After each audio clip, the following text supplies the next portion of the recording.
Drama की starting हमारी female lead सूजी के साथ होती है, जो कि यहाँ एक पार्टी में थी और तभी वो सभी के सामने ऊपर से नीचे गिरकर मर जाती है। और तभी इतने में हमारा मेन लीड जियांग भी इस पार्टी में आया होता है और वो सूजी को ऐसे मरता हुआ देखकर बहुत ही ज़्यादा शॉक में हो जाता है और रोने लगता है। तो सारे लोग उसे सूजी के पास जाने से रोकते हैं। फिर हमें फ्लैशबैक में दिखाते हैं कि सूजी मरने से पहले अपने फियांसे को किसी लड़की के साथ रूम में यहाँ रंगे हाथ पकड़ लेती है और उसे चिल्लाती है, मैं तुम्हें 5 मिनट दे रही हूँ, तुम अभी सभी के सामने पहुँचो। फिर वो तुरंत ही सूजी को फॉलो करता है और उसे मनाने लगता है कि वो ये बारे में सभी को ना बताए। तो सूजी कहती है कि आज हम दोनों का इतना इम्पोर्टेंट दिन था, आज हमारी इंगेजमेंट अनाउंस होने वाली थी और तुमने ये क्या किया। तो चैन तो अपनी गलती मान ही नहीं रहा होता है और उल्टा सूजी से कहने लगता है कि 20 सालों से हमारी इंगेजमेंट हुई थी, तो क्या तुमने कभी मुझे लाइक करी हो, तुम्हारे अंदर तो कोई इमोशन है ही नहीं। तभी ये सब सुनते हुए सूजी के हाथ में पेन होने लगता है। तो चैन पूछता है कि तुम्हारी मेडिसिन का है, रुको मैं लेकर आता हूँ, और वो चला जाता है।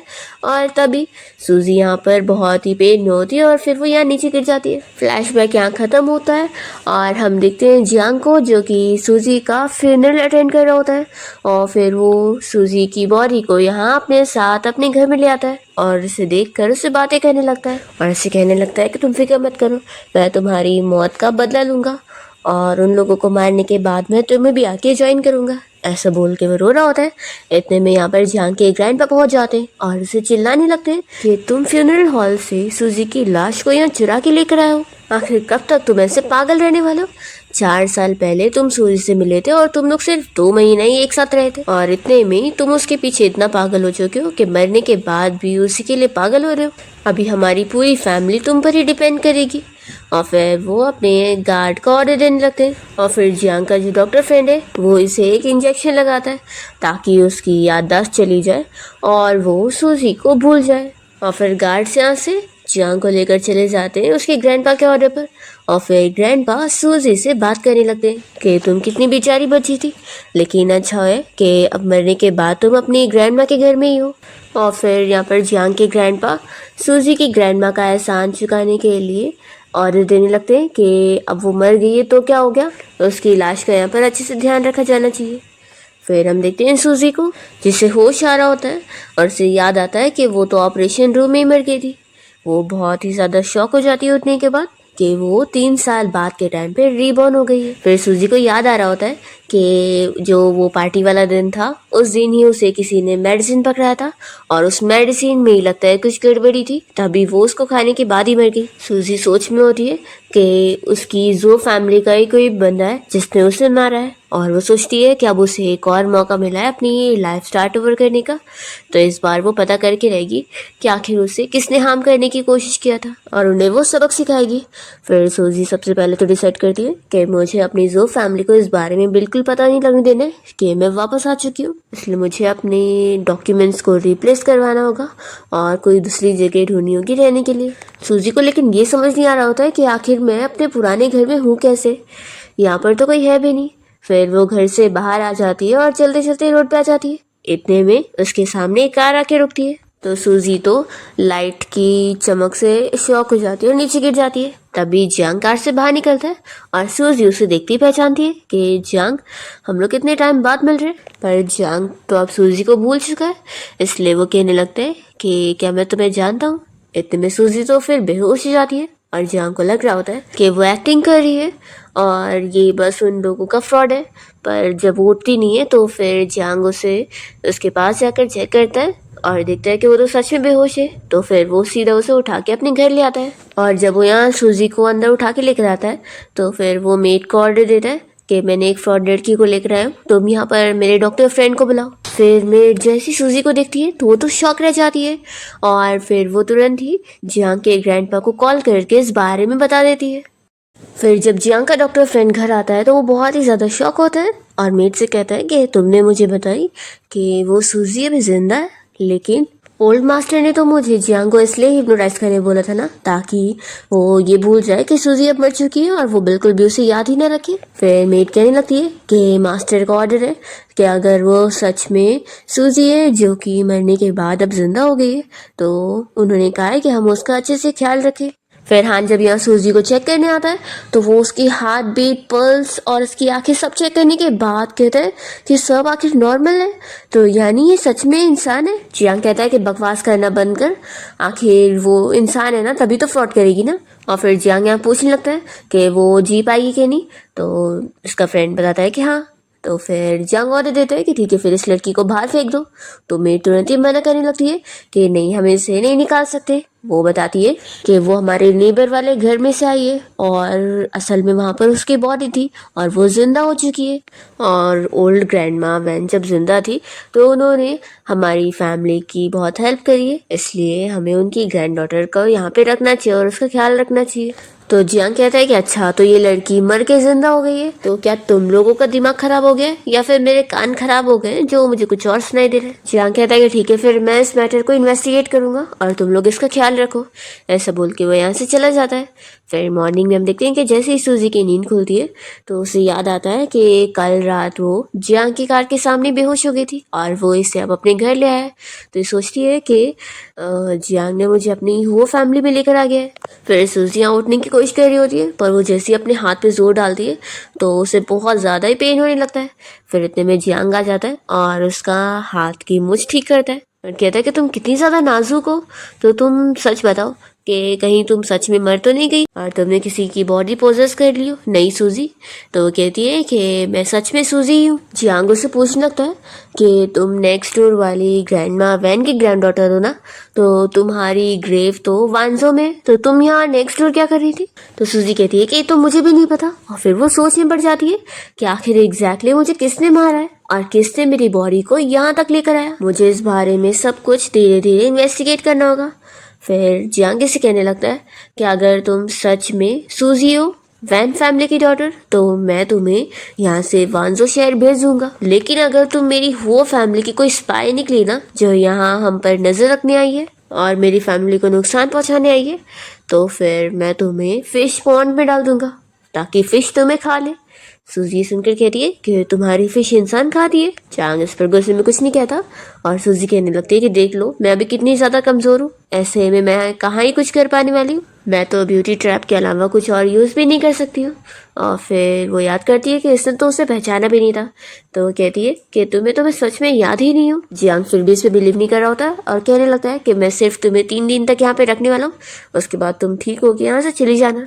तभी सूजी जल्दी से उसका हाथ पकड़ के रोकती है। तो जियांग पूछता है कि क्या हुआ, अब तुम सच में ब्यूटी ट्रैप का यूज़ कर रही हो। तो वो कहती है कि ऐसी बात नहीं है, तुम बस मुझे एक न्यू आइडेंटिटी दे दो, फिर मैं यहाँ से चली जाऊँगी।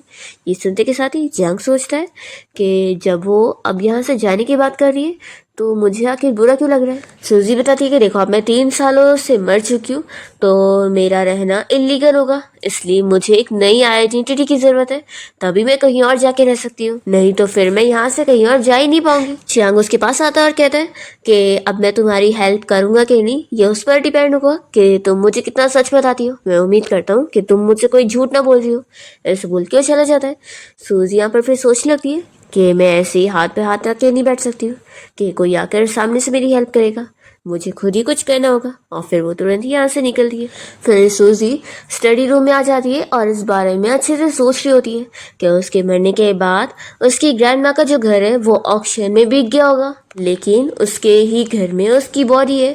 तो वो सोचती है कि जिस पर्सन ने भी उसकी बॉडी को यहाँ उसकी ग्रैंड माँ के घर में लेकर आया है, ज़रूर उसके अंदर इतनी एबिलिटी होगी कि उसने ये घर खरीदा होगा। तो सूजी सोच लेती है कि बस एक बार मैं घर के रियल ओनर को ढूंढ लूँ, फिर मुझे पता लग जाएगा कि वो बंदा कौन है जिसने मेरी हेल्प किया है। दूसरी तरफ जियांग अपने असिस्टेंट से सूजी की पूरी डिटेल इन्फॉर्मेशन पता लगवाता है और असिस्टेंट फिर उससे सूजी के बारे में सब पता करके बता रहा होता है कि वो जो फैमिली की डॉटर है और उसके जो पेरेंट्स थे वो जब छोटी थी तभी उन लोगों ने दूसरी शादी कर लिए थे और वो लोग अलग हो चुके। और जब सूजी 6 साल की थी तभी सही वो अपनी ग्रैंड माँ के साथ रहती थी और तीनों जो अमीर फैमिली है उनसे सूजी का सभी के साथ ही बहुत ही अच्छा रिलेशन था।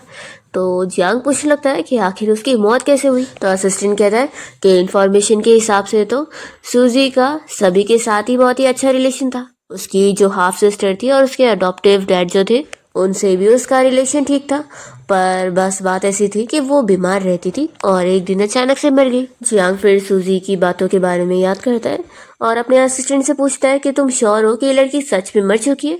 तो फिर असिस्टेंट बताता है कि हाँ, और उसकी ग्रेव का भी यहाँ पे फोटो है। जियांग अपने असिस्टेंट से पूछता है कि फिर क्या तुम्हें इस बात पर बिलीव है कि कोई मरने के बाद जिंदा होकर ऐसे वापस आ सकता है?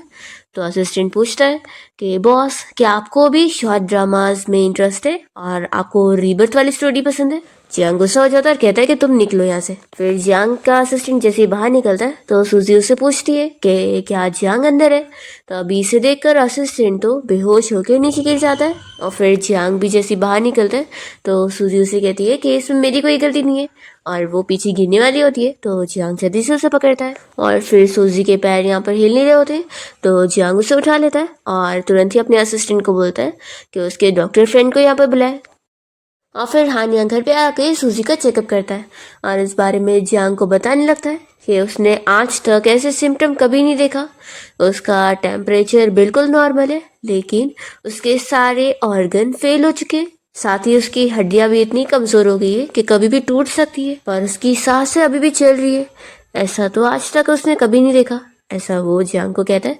तो जियांग कहता है कि तुम मुझे सिंपल वे में बताओ। तो फिर हान बताने लगता है कि इसकी कंडीशन इस तरीके की है कि ये जिंदगी और मौत के बीच में फंस गई है, और इवन एक हवा भी चलेगी ना तो ये शायद मर सकती है। तो सूजी सुनते के साथ ही पूछती है कि फिर आखिर मैं क्या करूं, मुझे मरना नहीं है। तो हान कहता है कि तुम्हारी अभी की कंडीशन के हिसाब से पहले तो मुझे तुम्हें अच्छे से ऑब्जर्व करना होगा, तो अभी कुछ दिनों के लिए तुम कुछ खा नहीं सकती हो और मैं कुछ न्यूट्रिएंट्स प्रिस्क्राइब करूंगा, वो तुम्हें कल से इंजेक्शन के जरिए दिया जाएगा। तो ये सुनते के साथ ही जियांग कहने लगता है कि नहीं, आज ही वो न्यूट्रिएंट्स प्रिस्क्राइब करो। तो फिर हान सोचता है कि इसे तो सूजी के बारे में कुछ भी याद नहीं है, लेकिन ये अभी भी उसकी केयर करता है। फिर हान यहाँ से चले जाता है और सूजी जियांग को थैंक्स बोल रही होती है तो वो चिल्लाने लगता है कि तुम आखिर इतनी रात को सोने के बजाय इधर उधर क्यों घूम रही थी? तो सूजी कहती है कि आखिर मैं 3 साल से मरी हुई थी, तो फिर मुझे भी कुछ न्यू इन्फॉर्मेशन चाहिए। और फिर वो जियांग से एक न्यू फोन मांगने लगती है तो जियांग उसे फोन पकड़ा देता है और कहता है कि ठीक है, ये लो, और तुम्हें जो न्यू आइडेंटिटी चाहिए थी वो भी मैं कल तक इंतजाम कर दूंगा। तो सूजी सुनकर खुश हो जाती है कि तुम मान गए। तो जियांग कहता है कि एक वर्ड और मत बोलना, नहीं तो फिर मैं अपनी बात से पीछे हट जाऊंगा। ऐसे बोलकर वो चला जाता है। फिर सूजी इस बारे में सोचती है कि एक बार बस मुझे मेरी न्यू आइडेंटिटी मिल जाए, फिर मैं इस घर से जा सकती हूँ।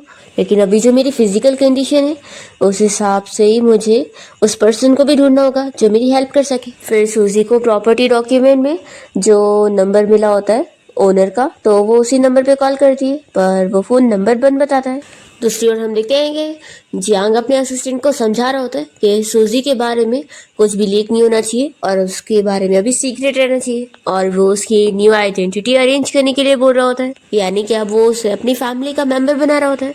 तो फिर असिस्टेंट कहने लगता है कि बॉस, आप क्या उसे अपने हाउस होल्ड रजिस्ट्रेशन पे करवाने वाले? तो जियांग कहता है कि कहो तो तुम्हारे वाले पे करवा दूं। तो फिर असिस्टेंट चुप हो जाता है। दूसरी ओर सूजियां हान के साथ चलने की प्रैक्टिस कर रही होती है तो वो कहने लगता है कि देखो अभी तुम्हारी बॉडी ठीक नहीं है, तुम्हें रेस्ट करना चाहिए। तो सूजी कहती कि नहीं, अब मुझे मेरी न्यू आइडेंटिटी मिल जाएगी तो मैं यहाँ से चली जाऊंगी, और उससे पहले मुझे रिकवर होना होगा। फिर जियांग ने यहाँ पर सूजी के लिए न्यू ड्रेस और पर्स और ज्वेलरी का इंतजाम किया होता है, और वो कहने लगता है कि अब तुम्हारा नाम मेरी फैमिली के मेंबर में आएगा, तो ये सब अगर तुम एक्सेप्ट नहीं करोगी तो ये मुझे डिसरिस्पेक्ट करना होगा। तो सूजी शॉक हो जाती है कि तुम मुझे अपने घर पे रहने दे रहे हो। तो फिर जियांग कहने लगता है कि देखो मैंने तुम्हारी जान बचाई हो, तो तुम यहाँ पे रहोगी और जल्दी ठीक होगी, तभी तो तुम अपना कर्जा जो मेरे ऊपर है वो पूरा कर पाओगी। तो सूजी भी सोचती है कि हाँ, मेरे पास तो बिल्कुल भी पैसा नहीं है, और अगर अभी मैं यहाँ से चली भी गई तो मैं उस पर्सन के बारे में कुछ पता ही नहीं लगा पाऊंगी, तो अच्छा ये कि मैं यहाँ पे रहूँ और अपनी बॉडी का भी ख्याल रखूँ। फिर वो रुकने के लिए मान जाती है, तभी इतने में मेड आकर बताती है कि यहाँ पर जियांग के ग्रैंडपा से मिलने आए। तो फिर वो सूजी को लेकर अपने ग्रैंडपा के सामने पहुंचता है और ग्रैंडपा से कहता है कि आखिर आपने मेरे आसपास कितने स्पाइस को रखे हुए। तो फिर ग्रैंडपा कहते हैं कि तुम्हें क्या लगता है कि तुम हमारी वो फैमिली की नेटवर्क का यूज करोगे इन्फॉर्मेशन पता करने के लिए और मुझे नहीं पता लगेगा। तो जियांग तो कह देता है कि यहाँ पर मेरी मर्जी चलती है और मैंने इसे यहाँ परमिशन दी और रहने के लिए, तो इसे यहाँ से कोई नहीं निकाल सकता। तो फिर ग्रैंडपा चिल्लाते कि तुम्हें आखिर क्यों ऐसा लग रहा है कि मैं यहाँ इसे निकालने आया हूँ। फिर ग्रैंडपा यहाँ सूजी को एक डॉक्यूमेंट पकड़ाते तो वो देखती है कि वो उसकी नई आइडेंटिटी का डॉक्यूमेंट है। तो वो ये जियांग को भी दिखाती है। ग्रैंडपा बताने लगते हैं कि वो सूजी के लिए जिस फैमिली की आइडेंटिटी उसे दे रहे हैं वो असल में उनके फ्रेंड की फैमिली थी, जिनकी एक 5 साल की बेटी भी थी जो कि बचपन में खो गई थी, और वो लोग भी कार एक्सीडेंट में मारे गए थे। तो अभी उनमें से कोई भी नहीं बचा है। तो सूजी आराम से उस फैमिली की बेटी बनने का प्रिटेंड कर सकती है और किसी को भी उस पर शक भी नहीं होगा। तो जियांग कहता है कि ग्रैंडपा आप कब से इतने अच्छे हो गए, क्या आप यहाँ हेल्प कर रहे हैं? तो फिर वो कहने लगते हैं कि आखिर सूजी मेरी पुरानी फ्रेंड की ग्रैंड डॉटर है, तो मैं ऐसे कैसे हेल्प नहीं करूँगा। फिर ग्रैंडपा यहाँ सूजी से कह देते कि वो आगे चल के अपनी जो फैमिली के पास भी जाना चाहेगी तो जा सकती है, लेकिन इतनी भी जल्दी कहने की ज़रूरत नहीं है, पहले उसे अपनी बॉडी का ख्याल रखना चाहिए। तो फिर सूजी खुश होकर जल्दी से उन्हें थैंक यू बोलने लगती है और खड़े होकर उन्हें रिस्पेक्ट देने के लिए झुक रही होती है। और तभी वो जैसे गिरने लगती है तो जियांग जल्दी उसे बैठाता है और फिर पूछता है कि बताओ कि तुम किसकी आइडेंटिटी चूज़ कर रही हो, जब मैंने तुम्हें दिया वो वाली या फिर जो ग्रैंडपा ने तुम्हें दी। तो वो कहती है कि ऑफ कोर्स ग्रैंडपा ने जो दी वो वाली। फिर ग्रैंडपा कहते हैं कि ठीक है तुम लोग अपना आराम से बातें करो, मैं चलता हूँ, और वो चले जाते हैं। फिर यहाँ जियांग भी इस बात से गुस्सा हो जाता है कि सूजी ने उसकी हेल्प नहीं ली बल्कि उसके ग्रैंडपा की ली, तो वो भी चला जाता है। फिर सूजी यहाँ डॉक्टर हान से कहने लगती है कि आप मेरी ट्रीटमेंट में मेरी हेल्प करो। तभी जल्दी से जियांग वापस आता है और कहता है कि जो भी इसकी हेल्प करेगा वो इतना समझ ले कि उसे भी मैं साथ में व्हीलचेयर पे बैठा दूंगा। तो हान तो डर जाता है और यहाँ पर सूजी से फिर मेड आंटी कहने लगती है कि मास्टर चाहे जितने भी कड़वे वर्ड्स क्यों नहीं बोलते, लेकिन वो दिल के इतने बुरे नहीं है, तो आप उनकी बात को सीरियस मत लेना। सूजी सोचती है कि मुझे अपना गोल पूरा करने के लिए उसे भी अपने साइड लेना ही होगा। फिर नेक्स्ट सीन में हम देखते हैं कि जियांग अपना कंपनी की मीटिंग में होता है और तभी सारे एम्प्लॉयज उसे देखकर बातें कर रहे होते हैं कि आज वो कितना गुस्से में लग रहा है और उसका फ़ोन आखिर बज क्यों रहा है, वो तो हमेशा साइलेंट पर रखता है ना। फिर जियांग देखता है कि सूजी ने उसे वीचैट पे ऐड करने के लिए रिक्वेस्ट भेजी है, तो ये तुरंत ही उसे ऐड कर लेता है और फिर बहुत ही खुश हो जाता है। और फिर जियांग जैसे घर पहुंचता है तो मेड आंटी भी उसे देखकर कहने लगती है कि आज तो वो बहुत ही अच्छे मूड में लग रहा है। वो बताती है कि मिस सूजी ने अपना डिनर कर चुकी है और वो अभी फ्रेश एयर लेने के लिए गार्डन में। तो फिर जियांग बहाना करने लगता है कि मैं जाता हूँ, देख लेता हूँ कि कहीं फिश को भूख ना लग गई हो। ऐसा बोलकर वो गार्डन में आ रहा होता है और सूजी यहाँ फिश को खाना ही डाल रही होती है और वो बस सोच रही होती है कि दूसरे लोग तो रिबॉर्न होने के बाद अपनी लाइफ मज़े में एंजॉय करते और यहाँ मैं हाफ डेड बॉडी लेकर घूम रही हूँ। सूजी ये सोचकर ही बहुत ही अपसेट होती है। इतने में वो खड़े होने के लिए ट्राई करती है तो ठीक से खड़े हो जाती है, तो बहुत ही खुश होकर फिर वो सोचती है कि मैंने सही सोची थी, रिबॉर्न होने वाले लोग बहुत ही एक्स्ट्रा ऑर्डिनरी होते हैं। और फिर सूजी फिश को खाना डालते हुए उनसे कहने लगती है कि तुम्हारा मास्टर मुझे फिश को खाना देना चाहता था और ऐसा लग रहा था कि मैं कोई स्पाई हूँ जो कि उसके आसपास इसलिए घूम रही हूँ उसे सेड्यूस करने के लिए, वो ऐसा सपने में ही सोचे। तभी जियांग यहाँ पहुंच जाता है तो सूजी उसे देखकर चुप हो जाती है और पूछती है कि वैसे तुम यहाँ क्या कर रहे हो, क्या तुम भी फिश को खाना डालने आए हो? तो वो कहता है कि नहीं, मैं यहाँ भूत पकड़ने आया हूँ। और फिर सूजी यहाँ से जल्दी में जाने को करती है तो वो ठीक से चल नहीं पाती है और गिरने लग जाती है। तो फिर जियांग उसकी केयर करते हुए उसे उठाकर यहाँ बैठाता है और उसके पैर की मोच ठीक करने लगता है। और वो पूछता है कि तुम बोल रही थी कि हम लोग पहले से एक दूसरे को जानते, तो फिर आखिर हम लोग सबसे पहली बार कब मिले थे? तो फिर सूजी उसे बताने लगती है कि जब तुम 18 के थे और मैं 16 की थी, तब मैं अपनी ग्रैंड माँ के घर पे घूमने आई थी और मैं रास्ता खो गई थी, तो तुमने रास्ता दिखाने में मेरी हेल्प कर रहे थे। तो जियांग कहता है कि यानी हम लोग एक दूसरे को पहले से जानते हैं, सॉरी फिर मैं तुम्हें भूल गया, मुझे कुछ चीज़ें जैसे याद ही नहीं है। और वो सोचता है कि तभी तो मैं जब इससे पहली बार मिला था तब भी से मुझे जानी पहचानी लग रही थी। फिर वो अपसेट होकर बैठ जाता है तो सूजी उसे कहती है कि कोई बात नहीं, तुम्हें अपसेट होने की ज़रूरत नहीं है, वैसे भी हम लोग सिर्फ समर वैकेशन में मिले थे और उसके बाद तो हम कभी एक दूसरे से मिले ही नहीं थे, और ऊपर से 3 साल तक तो मैं मरी थी, तो वो सब मिलाकर पूरा 7 साल हो गया। तो इतने सालों में तुम्हारा मुझे भूल जाना ये तो एकदम नॉर्मल है। तो जियांग कहता है कि मुझे तो ऐसा फील हो रहा है कि जैसे तुम सच में पोजेस्ड हो चुकी हो, क्योंकि जैसा कि मैंने तुम्हारे बारे में इंफॉर्मेशन पढ़ा था तो उस डॉक्यूमेंट के हिसाब से तो तुम्हारी आइडेंटिटी काफ़ी डिफरेंट लग रही है और तुम मुझे वैसे बिल्कुल फील नहीं हो रही हो। सूजी कहती है कि शायद यहाँ की जगह का ऐसा ही जादू होगा कि कौन अपनी पिछली लाइफ को याद करके वैसे जीना चाहेगा। और फिर सूजी को यह नींद आने लगती है तो वो तो तुरंत ही सो जाती है और जियांग के ऊपर सिर रख लेती है और उसे नींद में भी थैंक यू बोल रही होती है। तो जियांग खुश होता है। फिर ऐसे ही कुछ दिन बीत जाता है और सूजी जियांग के साथ मिलकर चलने की प्रैक्टिस कर रही होती है और अब वो पहले से काफ़ी ठीक हो जाती है। फिर जियांग जब यहाँ अकेले में होता है तो उसका फ्रेंड आकर उसे बताने लगता है कि अब वो 1 महीने में पूरी तरीके से ठीक हो जाएगी और वो उसे ये भी बताता है कि सूजी का असल में जो फियांसी था वो और सूजी की जो सिस्टर थी वो दोनों शादी करने वाले और वो लोग अपनी इंगेजमेंट अनाउंस कर रहे हैं। तो क्यों ना तुम सूजी को लेकर जाओ उसकी हेल्प करने के लिए। तो जियांग कहता है कि अच्छा तो तुम चाहते हो कि उस मैन को स्नैच करने में मैं उसकी हेल्प करूं, लेकिन मेरे और उसके बीच में इतनी भी फ्रेंडशिप नहीं है कि मैं उसकी ऐसी हेल्प करूंगा। तब यहाँ पर सूजी भी पहुंच जाती है और फिर हान इन दोनों को अकेले में बात करने के लिए छोड़कर चला जाता है। जियांग सूजी से पूछता है कि क्या तुमने सुन ली? तो वो कहती है कि हाँ मैंने सब सुन ली। जियांग कहता है कि फिर तुम्हें ऐसे मैन को सोचकर अपसेट होने की ज़रूरत नहीं है जिसे तुम्हारी कोई कदर ही नहीं थी और उसने इतनी जल्दी किसी और को ढूंढ लिया। तो फिर सूजी तो हंसने लग जाती है और फिर उसके बाद वो अकेले में बैठकर इसी बारे में अच्छे सोच रही होती है कि आखिर वो बंदा कौन होगा जिसने उसकी बॉडी को वहाँ से लेकर गया होगा। वो सोचती है कि उसका फियांसी और उसकी स्टेप सिस्टर भी कितनी चालाक निकले, 3 साल बाद अब अपनी इंगेजमेंट कर रहे, जबकि इनका तो रिलेशन कितने टाइम से चल रहा था। वो बस इसलिए क्योंकि तीनों फैमिलीज के बीच का जो कनेक्शन है वो बिजनेस डील खराब हो जाएगी, तो पैसों के लिए वो लोग ऐसा कर रहे हैं। सूजी सोचती है कि वो जो भी पर्सन होगा वो बहुत ही इंपॉर्टेंट है क्योंकि उसने मेरी ग्रैंडमा का घर भी मेरे लिए खरीदा और उसने मेरी बॉडी को भी चुराया। तो इसका 2 ही मतलब हो सकता है, या तो वो एक परवर्ट है और दूसरा कि उसे इस बारे में पता था कि मैं वापस से रीबॉर्न होने वाली हूँ। फिर सूजी सो जाती है तो उसे सपने में कोई पार्टी नजर आ रही होती है जिसमें कोई मास्क वाला बंदा उससे बात कर रहा होता है और सूजी को लग रहा होता है कि वही वो पर्सन है जिसे वो ढूंढ रही है। फिर वो उससे बात करनी चाहती है तो उसकी नींद खुल जाती है और सूजी सोच में होती है कि क्या वो बंदा सच में जानता होगा कि मुझे किसने मारा है। फिर वो यही सब के बारे में सोचते हुए डिसाइड करती है कि मुझे बाहर भी जाना चाहिए आउटसाइड वर्ल्ड देखने के लिए। फिर वो जब नेक्स्ट मॉर्निंग जियांग के साथ ब्रेकफास्ट कर रही होती है तो वो जियांग से परमिशन लेने लगती है कि क्या आज मैं बाहर जा सकती हूँ। तो फिर जियांग मना करने लगता है कि नहीं। तो वो कहती है कि नहीं मैं अच्छा खासा ठीक हो चुकी हूँ। तो जियांग कहता है कि तुम ही सोचो, अगर किसी ने एक्सीडेंटली तुम्हें धक्का दे दिया और तुम गिर गई तो तुम्हें चोट लग जाएगी। तो सूजी कहती है कि मैं इतनी बड़ी इडियट थोड़ी ना हूँ जो ऐसी खड़ी रहूंगी, मैं साइड हो जाऊंगी। जियांग इसका जवाब नहीं दे रहा होता है तो सूजी उसे डांटने लगती है कि देखो मैं बहुत थैंकफुल हूँ कि तुमने मेरी हेल्प कर रहे हो मेरी जान बचाकर, लेकिन इसका ये मतलब नहीं है कि तुम मुझे यहाँ कैद करके रखोगे। तो भी वो कुछ नहीं बोलता और यहाँ से चला जाता है।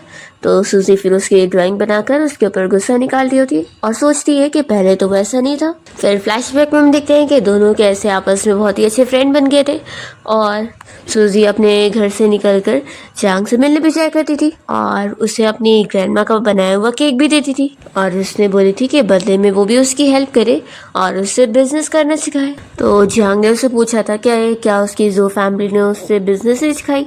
तो फिर सूजी बताती है कि उसकी जो फैमिली तो बस चाहती है कि वो अपनी फैमिली के लिए कहीं शादी कर ले और एक डम बन के रह जाए। तो फिर जियांग ने सुनने के बाद उसे समझाया था कि उसे अपनी मर्जी के हिसाब से चीज़ें करनी चाहिए, अपने पसंद की और अपनी सुननी चाहिए। तो फिर यही सब याद करके सूजी सोचती है कि उसने खुद मुझे आज़ाद रहने के लिए बोला था और आज वो इतना चेंज हो गया है कि वो मुझे खुद यहाँ ट्रैप करके रख रहा है। वो सोचती है कि नहीं मुझे अब यहाँ से अपनी ग्रैंडमा के घर जाना होगा, वहाँ पर ही मुझे कुछ क्लूज मिलेंगे। फिर वो कैसे भी करके गेट पार कर लेती है और वो अपनी ग्रैंडमा के घर के बाहर पहुँचती है तो उसे एक लड़की नजर आती है जिसने मास्क से पूरा अपने आप को कवर करके रखी थी। फिर ये उसे रोकने जाती है तो वो लड़की इसे धक्का देकर यहाँ से भाग लेती है और सूजी नीचे गिर जाती है। तो वो सोचती है कि मैंने जो अपनी हेल्थ ठीक कर ली थी लगता है अब मैंने वो सब खराब कर लिया। अभी इतने में जियांग यहाँ पर आ जाता है और वो सूजी कहता है कि देखा मुझे इसी चीज़ का डर था। तो वो कहती है कि लेकिन मुझे भी तो अकेले रहने की आदत डालनी होगी ना, आगे मैं ऐसी ही रहूँगी। तो फिर जियांग पूछता है कि वैसे तुम इतनी रात को यहाँ कर क्या रही हो। सूजी बहाना करती है कि मैंने 2 बिल्लियों को लड़ते हुए उनकी आवाज़ सुनी थी तो मैं बस देखने आई थी।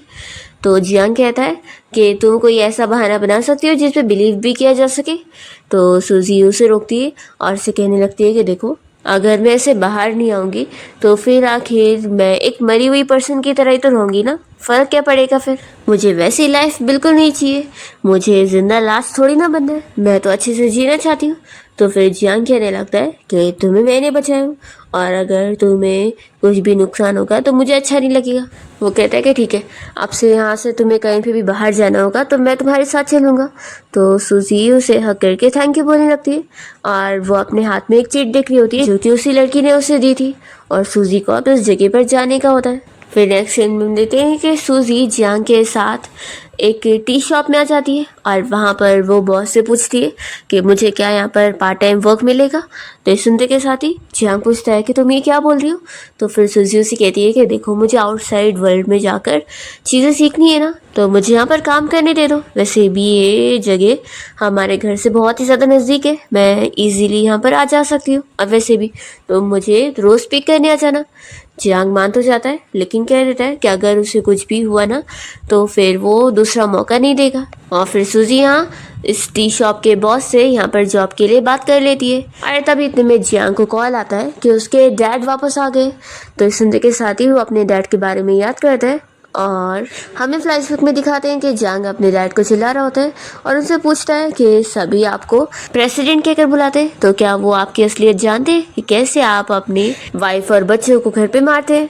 तो उसके डैड गुस्से में फिर उसके ऊपर हाथ उठाने जा रहे होते हैं और जियांग उनका हाथ रोक लेता है। फिर फ्लैशबैक यहाँ खत्म होता है और जियांग गुस्से में चला जाता है। फिर जियांग घर आने के बाद अपने ग्रैंडपा से कॉल पर बात कर रहा होता है और उनसे वो कह देता है कि आपको किसी को भी मुझ पे फोर्स करने की ज़रूरत नहीं है और वैसे भी मैं बिना बिजनेस मैरिज के फैमिली को सपोर्ट कर सकता हूँ। तभी इतने में सूजी जियांग को आवाज़ देने लगती है कि क्या मैं अंदर आ सकती हूँ। तो वो कॉल रखकर उसे अंदर आने बोल देता है। फिर सूजी यहाँ जियांग के पास आकर उसे कहने लगती है कि मुझे तुम्हें कुछ बताना था। एक्चुअली मेरे डैड की जो वाइफ है ना वो मेरी मॉम नहीं है और जो मेरी मॉम के हस्बैंड है ना वो असल में मेरे डैड नहीं है। तो मैं बस तुम्हें ये समझाना चाहती हूँ कि मेरी लाइफ तो देखो तुम्हारे से भी ख़राब रही है और वैसे भी अब तो मैं उन सब चीज़ों को भूल रही हूँ क्योंकि वो अब मेरी पास्ट लाइफ थी और अब मैं एक न्यू लाइफ बिताना चाहती हूँ। जियांग कहता है कि सिर्फ 3 ही साल तो बीते और तुम क्या पास्ट लाइफ प्रेजेंट लाइफ कर रही हो, तुम अभी भी जो करना चाहती हो वो कर सकती हो, तुम्हारे पास मौका है। फिर सूजिया मेडिसिन बॉक्स लेकर आती है और जियांग को बैठाकर फिर उसके सर पे मेडिसिन लगाने लगती है। तो जियांग तो शॉक रह जाता है और कहता है कि हाँ मुझे मेडिसिन की ज़रूरत थी। फिर वो पूछता है कि तुम्हें आखिर ऐसे किसी को कंफर्ट करना किसने सिखाया, तुम्हारी पास्ट लाइफ में तो तुम्हें इतना प्यार मिला नहीं होगा। तो सूजी कहती है कि हैप्पीनेस को क्रिएट करना पड़ता है। तो जियांग उसे कहता है कि लेकिन मेरे लिए चीज़ें डिफरेंट है, अगर तुम हैप्पी रहोगी तो फिर मुझे भी इससे खुशी मिलेगी। तो सूजी कहती है कि ठीक है फिर आगे चल के मैं तुम्हें अपनी हैप्पी वाली चीज़ों के बारे में बताती रहूँगी। और फिर सूजी जियांग को ये भी बताने लगती है कि जब वो उसकी ग्रैंडमा के घर आया करता था तो उसे अक्सर चोट लग जाया करती थी, तो तभी भी वो उसे ऐसी मेडिसिन लगाती थी। फिर जियांग उसे बताने लगता है कि एक्चुअली में भी जल्द ही फेस्टिवल के टाइम पर उसकी फैमिली एक सेरेमनी रखने वाले। तो वो सूजी से पूछता है कि तुम भी आओगी कि नहीं। तो सूजी मना करती है कि नहीं मैं पार्टी में नहीं आऊँगी, कल से ही मैं टी शॉप में पार्ट टाइम जॉब करने वाली हूँ तो मैं तो हर दिन बिजी रहूँगी। तो ये सुनने के बाद जियांग अपसेट होता है और कहता है कि ठीक है फिर तुम अपना ख्याल रखना और कुछ चीज़ की ज़रूरत होगी तो मेरे असिस्टेंट को बता देना। ऐसा बोलकर वो जा रहा होता है तो सूजी तुरंत ही उसे मेडिसिन पकड़ाती है और कहती है कि इसे टाइम पर लगा लेना ताकि जल्दी ठीक हो जाओ। तो जियांग तो खुश हो जाता है कि सूजी मेरी कितनी केयर कर रही है। फिर नेक्स्ट डे से सूजी टी शॉप में काम करने लग जाती है और यहाँ पर जो भी सारे कस्टमर के नंबर्स होते हैं वो उनका फ़ोटो ले रही होती है। फिर तभी इतने में सूजी को थोड़ा चक्कर जैसा आ रहा होता है तो वो अपना मास्क निकालने का सोचती है, पर फिर वो सोचती है कि नहीं कोई उसकी फैमिली वाला उसे पहचान लेगा तो फिर सही नहीं है। फिर तभी इतने में सूजी देखती है कि 2 लोग यहाँ पर उसी के बारे में बात कर रहे होते हैं और उसकी फैमिली के बारे में भी। तो सूजी जल्दी से उनके पास जाती है और उसे पता लगता है कि वो लोग न्यूज़ में देख रहे हैं कि उसका एक्स फियांसे इसकी स्टेप सिस्टर के साथ शादी करने वाला है और वो दोनों फेम के लिए उसके नाम का भी यूज़ कर रहे होते हैं और उसकी ग्रेव पे जाके प्रेयर करते हुए कह रहे होते कि उनका जो बच्चा है उसकी जगह सूजी रिबॉर्न होकर उनकी लाइफ में आ जाए। सूजी को ये देखकर ही बहुत ही गुस्सा आ रही होती है कि कैसे वो लोग उसका यूज़ कर रहे हैं और फिर सूजी को इतने में चक्कर आने लगता है। तभी इतने में टाइम पे जियांग पहुंच जाता है और वो सूजी को उठा के तुरंत यहाँ से लेकर जाता है। फिर घर में जब सूजी को होश आता है तो जियांग उससे कहने लगता है कि देखा, तुम फिर से प्रॉब्लम में पड़ गई, तुम्हारा बाहर रहना सेफ नहीं है। तो वो कहती है कि ये बस एक एक्सीडेंट था। और फिर वो उसे कहती है कि क्या तुम मेरी एक हेल्प करोगे। तो जियांग पूछता है कि कैसी हेल्प। तो सूजी उसे उस अकाउंट को डिलीट करने बोल रही होती है जिससे वो लोग लाइव स्ट्रीम कर रहे थे, और वो सोचती है कि ये उसके बदले का फर्स्ट स्टेप होगा। और फिर वो जियांग से कहती है कि वैसे तुम्हारा बिजनेस तो पूरी कंट्री में फैला हुआ है, तो इतना सा काम करना तुम्हारे लिए थोड़ी ना मुश्किल होगा। जियांग कहता है कि मैं तुम्हारी हेल्प तो कर सकता हूँ, लेकिन तुम्हें इसकी कीमत चुकानी पड़ेगी। तो सूजी कहती है कि बस तुम मेरी फ्रीडम छीनने के अलावा मुझसे जो चाहे ले लो, बाकी मैं सब चीज़ के लिए तैयार हूँ। तो फिर जियांग कहता है कि क्या ये वीडियो इतना ज़्यादा वर्थ इट है। तो सूजी कहती है कि हाँ, एक ही तो चीज़ है जो मेरी खुद की है और वो भी उन लोगों ने ले ली है, तो मैं अपनी चीज़ को डिस्ट्रॉय तो कर सकती हूँ लेकिन किसी और को लेने नहीं दे सकती। तो फिर जियांग यहाँ पर उसे किस करने जा रहा होता है, पर फिर वो रुक जाता है और सूजी से कहता है कि मैं समझ गया, तुमने बस जेंटलनेस का मास्क पहनी हुई हो, लेकिन तुम हो बहुत ही ज़्यादा ज़िद्दी, और अगर अभी मैंने तुम्हें टच कर लिया होता तो हम दोनों ज़रूर अब दुश्मन हो गए होते ना। तो सूजी कहती है कि हाँ भी और नहीं भी।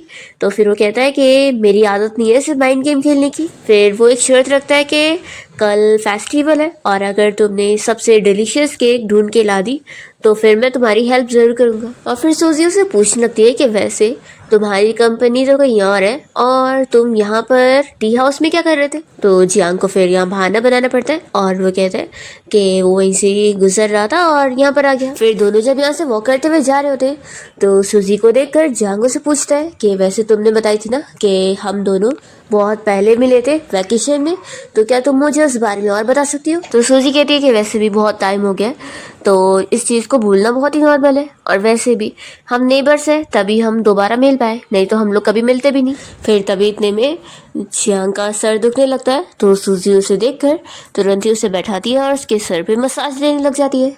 और फिर जियांग इस बारे में सोच रहा होता है कि मैं तुम्हें याद करके रहूँगा।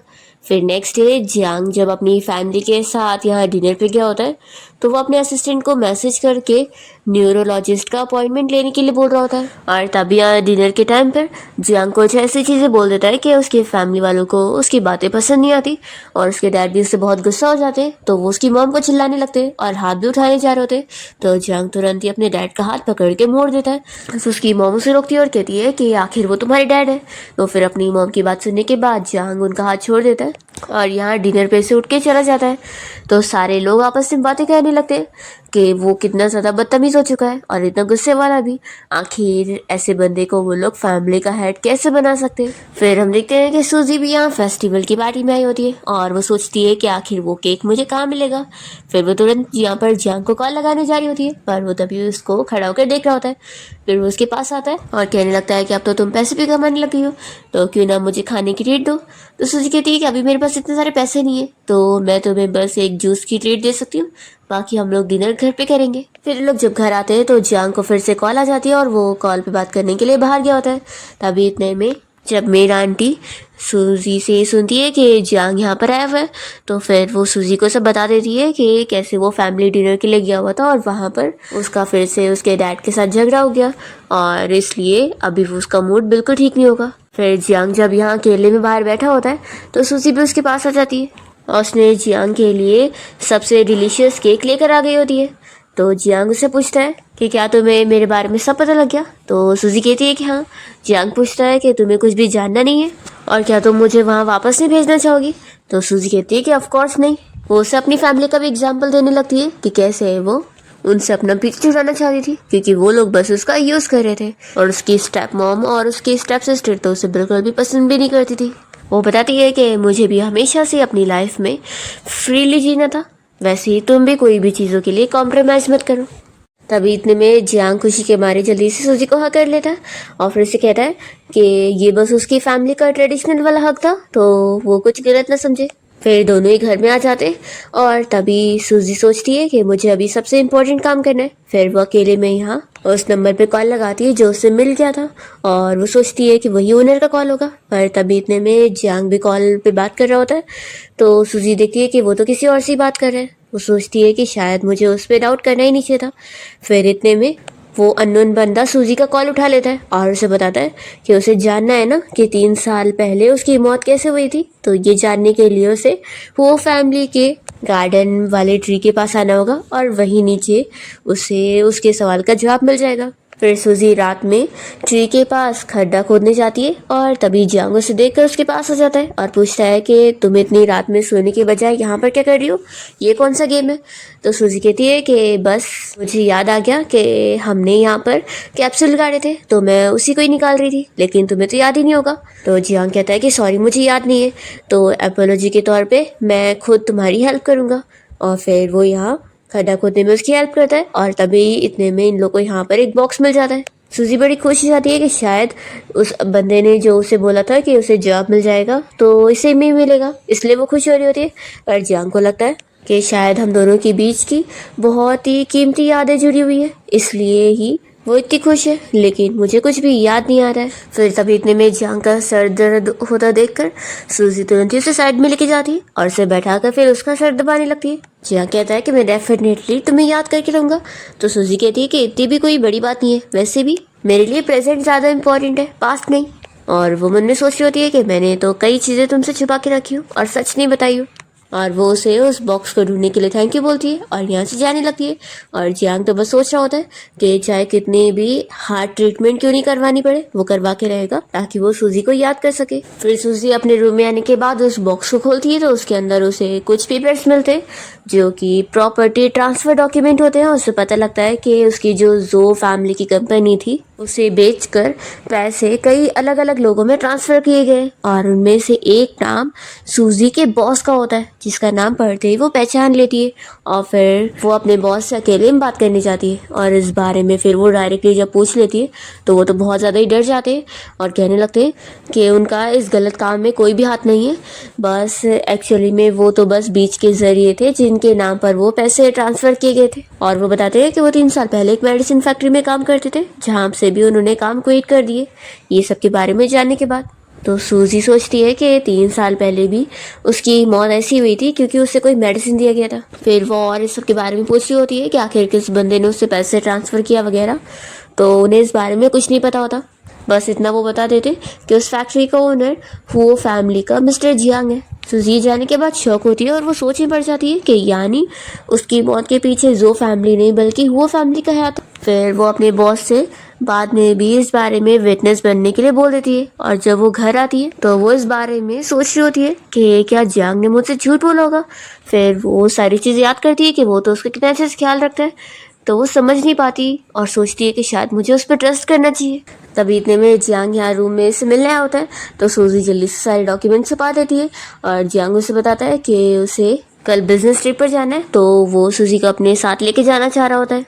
सूजी जैसी सुनती है कि वो जिस शहर जा रहा है वहाँ पर ही तो वो मेडिसिन वाली फैक्ट्री है, तो वो तुरंत ही जाने के लिए मान जाती है। फिर ये लोग यहाँ एक होटल में रुकते हैं तो सूजी यहाँ पर सोने का बहाना करके जियांग को बाहर रेस्टोरेंट में लंच करने जाने के लिए भेज देती है और वो चुपके से यहाँ से फैक्ट्री जाने के लिए निकल जाती है ताकि जियांग को पता भी न लगे और वो सीक्रेटली पता भी लगा सके। वो आसपास के लोगों से उस फैक्ट्री के बारे में पूछती है तो सूजी को पता लगता है कि उस फैक्ट्री का बॉस जियांग नहीं बल्कि कोई और है और वो बहुत ही ज़्यादा ख़राब है और उसने लोगों को भी परेशान करके रखा है। फिर सूजी चुपके से जब उस फैक्ट्री में रात में एंटर करने जा रही होती है तभी से यहाँ जियांग भी मिल जाता है और दोनों ही मिलकर फिर कंपनी जाकर चुपके से इंफॉर्मेशन को ड्राइव में ले रहे होते हैं और सूजी जियांग को बता रही होती है कि जो उसने मेडिसिन खाई थी जिससे उसकी मौत हुई थी वो ज़रूर इसी फैक्ट्री की थी, इसलिए वो अपनी मौत का सच पता लगाना चाहती है। फिर दोनों यहाँ से जल्दी से निकल जाते हैं पर तभी बाहर वर्कर इन दोनों को देखकर इनके ऊपर अटैक कर देते हैं, पर जियांग जल्दी से सूजी को यहाँ से भेज देता है और वो उन सबसे फाइट करने लगता है। और फिर सूजी जियांग के साथ उसके घर पे आ जाती है और जियांग को यहाँ पर उसका फ्रेंड लेके जाता है उसकी मेडिसिन वगैरह करवाने और सूजी से मिलने के लिए उसकी फ्रेंड आई होती है और वो उसे बताती है कि वो ही अब तक सीक्रेटली उसे कांटेक्ट कर दी थी। फ्लैशबैक में सूजी याद कर रही होती है कि वो उसकी कितनी पुरानी अच्छी फ्रेंड है, पर दोनों कोई बात से गुस्सा हो गए थे और अलग हो गए थे। फिर यहाँ पर सूजी फिर उसके साथ मिलकर प्लान बना रही होती है कि उसे अपनी मौत के बारे में सारा सच पता लगाना है। और फिर इसके बाद जियांग को जब होश आ गया होता है तो सूजी उससे बात करने जाती है और फिर नेक्स्ट डे जब दोनों यहाँ बिजनेस ट्रिप से निकल रहे होते हैं तभी यहाँ पर जियांग के डैड पहुँच जाते हैं क्योंकि उन्हें सूजी के बारे में पता लग गया होता है कि वो असल में मर चुकी थी और अगर वो ऐसे ज़िंदा रहेगी तो फिर वो बचेंगे नहीं क्योंकि वो सारे इलीगल काम में वो भी तो मिले हुए। पर जियांग यहाँ सूजी की हेल्प करता है और उसे उसकी फ्रेंड के साथ यहाँ से भेज देता है। और जियांग के डैड के गार्ड्स उसके ऊपर अटैक भी करने लग जाते हैं, पर सूजी को यहाँ से जाना ही पड़ता है। अपने फैमिली को सबक सिखाने गई होती है, यानी अपनी स्टेप सिस्टर और उसकी स्टेप मॉम को। और वो शादी के सेरेमनी के बीच में ही जाकर सभी के सामने उसकी पोल खोल देती है और उनके इलीगल काम के बारे में भी बता देती है, और ये भी कि उन लोगों ने कैसे उसे मारने की कोशिश की थी। फिर यहाँ पर पुलिस आ जाती है उन्हें अरेस्ट करने के लिए, तो सूजी की स्टेप सिस्टर बहुत ही गुस्सा होकर उसे चाकू से मारने चली जाती है। पर तभी यहाँ पर जियांग आ जाता है और टाइम पर सूजी को बचा लेता है, पर उसे ये चोट लग जाती है। फिर लोग जल्दी से हॉस्पिटल जाते हैं और यहाँ पर जियांग के ग्रैंडपा सूजी को इस बारे में बता देते हैं कि असल में वो उसे कितना लाइक किया करता था, और उसके मरने के बाद वो उसकी याद में उसे भूल ही नहीं पा रहा था, तो उन्होंने उसे हिप्नोटाइज करवाए थे ताकि वो उसे भूल सके। सूजी ये सब जानने के बाद काफ़ी शॉक होती है कि जियांग तो उसे इतना लाइक करता है, और उसे अब ये भी पता लग जाता है कि उसकी बॉडी को यहाँ उसकी ग्रैंड माँ के घर पे उसने ही लाया था। फिर फाइनली जब जियांग को होश आ जाता है तो सूजी उसे देखकर बहुत ही खुश होती है, और जियांग बताता है कि उसे अब सब याद आ गया है, जो भी चीज़ें वो भूल गया था। सूजी तो यहाँ पर उसके लिए रो रही होती है और वो जल्दी से उसे किस कर लेती है और दोनों ही अपना लव कन्फेस करते हैं। फिर सूजी को हॉस्पिटल जाकर डॉक्टर से पता लगता है कि उसकी जो पुरानी बीमारी थी ट्रॉमा वाली, वो भी अब पूरी तरीके से ठीक हो चुकी। और फिर फाइनली सूजी और जियांग की वेडिंग हो रही होती है, और जियांग और सूजी जब रिंग एक्सचेंज कर रहे होते हैं तो जियांग सूजी को प्रोटेक्ट करने का प्रॉमिस कर रहा होता है, और फिर दोनों अपनी हैप्पी मैरिड लाइफ बिता रहे होते हैं। इसी के साथ इस ड्रामा की हैप्पी एंडिंग हो जाती है।